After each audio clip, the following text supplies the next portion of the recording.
வணக்கம். இன்னைக்கு என்னோட ஒரு அமேசிங்கான ஆகாஷிக் எக்ஸ்பீரியன்ஸ் தான் உங்ககிட்ட ஷேர் பண்ண போறேன். இது வந்து அபண்டன்ஸ் ரிலேட்டடான கொஸ்டின். நான் ஆகாஷிக் ஜாயின் பண்ணதுக்கு முக்கியமான காரணம் 3. ஒண்ணு ஸ்பிரிச்சுவல் குரோத், இன்னொன்னு ஹெல்த், இன்னொன்னு அபண்டன்ஸ். ஸோ இந்த ஆகாஷிக் ஆக்சஸ்ல நான் என்ன கொஸ்டின் கேட்டிருந்தேன் அப்படின்னா, நான் வந்து ஒரு ஹீலர். ஆனால் என்னோட சர்வீசஸ்க்கு என்னால் சார்ஜ் பண்ண முடியல. ஏன்?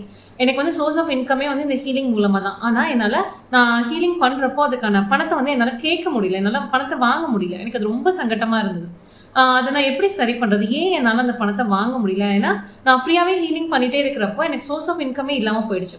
ஸோ இப்போ என்னோட மணி எனர்ஜிஸ் ரொம்ப டவுன் ஆக ஆரம்பிச்சு. ஸோ இதை நான் எனக்கு இந்த மாதிரி ஆகுது, இதை நான் எப்படி சரி பண்ணுறது அப்படின்னு நான் மாஸ்டர்ஸ் கிட்ட கேட்டப்போ, ஆகாஷிக் ஆக்சஸில் கேட்டப்போ அந்த ஆன்சர் ரொம்ப நல்லா இருந்தது. என்னன்னா, என்னோட ஒரு பாஸ்ட் லைஃப் டைம் அதுலேயும் நான் வந்து ஒரு ஹீலராக இருந்திருக்கேன். அப்போது நாங்கள் ஒரு இன்ஸ்டியூஷனுக்கு கீழே ஹீலிங் பண்ணிட்டு இருந்திருக்கோம்.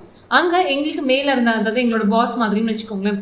அவர் என்ன சொல்லியிருக்காரு, அந்த டீச்சர் பாஸ் அவர் என்ன சொல்கிறாரு அப்படின்னா, நீங்கள் வந்து ஹீலிங்கை வந்து காசு வாங்கிட்டு பண்ணக்கூடாது. நீங்கள் ஹீலிங்கை காசு வாங்கி பண்ணீங்க அப்படின்னா உங்களுக்கு இருக்கக்கூடிய அந்த ஹீலிங் பவர்ஸ் வந்து உங்ககிட்ட வந்து பறிக்கப்பட்டுரும். இது வந்து உங்களுக்கு காட் கொடுத்த கிஃப்ட்டு. இதுக்கு நீங்கள் காசு வாங்கினீங்கன்னா உங்களுக்கு வந்து இந்த பவர் போயிடும் அப்படின்ற மாதிரி ஒரு ஃபியர் ஃபேக்டர் கொண்டு வந்திருந்தார்.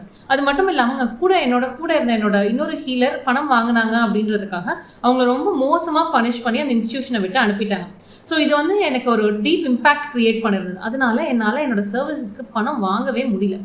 ஸோ இதுக்கு நான் மாஸ்டர்ஸ் கிட்ட இதை பற்றி கேட்டப்போ, இன்னும் ஃபர்தர் கைடன்ஸ் கேட்டப்போ நான் என்ன பார்த்தேன் அப்படின்னா, ஆக்சுவலாக இது வந்து உண்மை கிடையாது.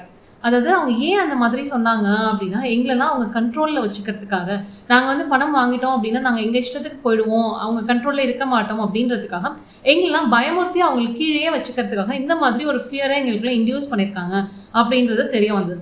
அது மட்டும் இல்லாமல் மாஸ்டர்ஸோட கைடன்ஸ் மூலமாக நான் வந்து செல்ஃப் ஹீலிங் பண்ண ஆரம்பித்தேன். ஸோ அந்த ரியலைசேஷன் எப்போ வந்ததோ அப்போவே எனக்கு வந்து பாதி ஹீலிங் நடந்துருச்சு. ஸோ மிச்ச ஹீலிங்க்கு மாஸ்டர்ஸ் வந்து சஜஷன்ஸ் கொடுத்துருந்தாங்க. அதுபடி நான் என்னோட ஹீலிங் பண்ண வித்தின் ஒரு 15 days to 1 monthக்குள்ளார என்னால் வந்து என்னோட சர்வீசஸ்க்கு சார்ஜ் பண்ண முடிஞ்சுது. அதுக்கப்புறம் நெக்ஸ்ட் இன்னொரு கொஸ்டின் கேட்டேன், அது நெக்ஸ்ட் வீடியோவில் சொல்கிறேன். இப்போ நான் எவ்வளோ சார்ஜ் பண்ணுறேன் அப்படின்னா, என்னோட செஷன்ஸுக்கு 40,000 சார்ஜ் பண்ணுறேன். யோசிச்சு பாருங்கள், ஃப்ரீயாக கொடுத்துட்டு இருந்தேன்னா இப்போ என்னோட செஷன்ஸுக்கு 40,000 சார்ஜ் பண்ணுறேன்னா எவ்வளோ தூரம் ஹீலிங் நடந்திருக்கும் அப்படின்னு.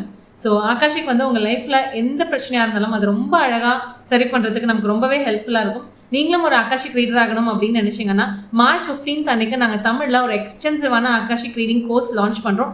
10 weeks கோர்ஸ் ரொம்ப டீட்டெயில்டாக இருக்கும். உங்களுக்கு இன்ஃபர்மேஷன் வேணும் அப்படின்னா டெக்ஸ்ட் பண்ணுங்கள். I will share the details. Thank you.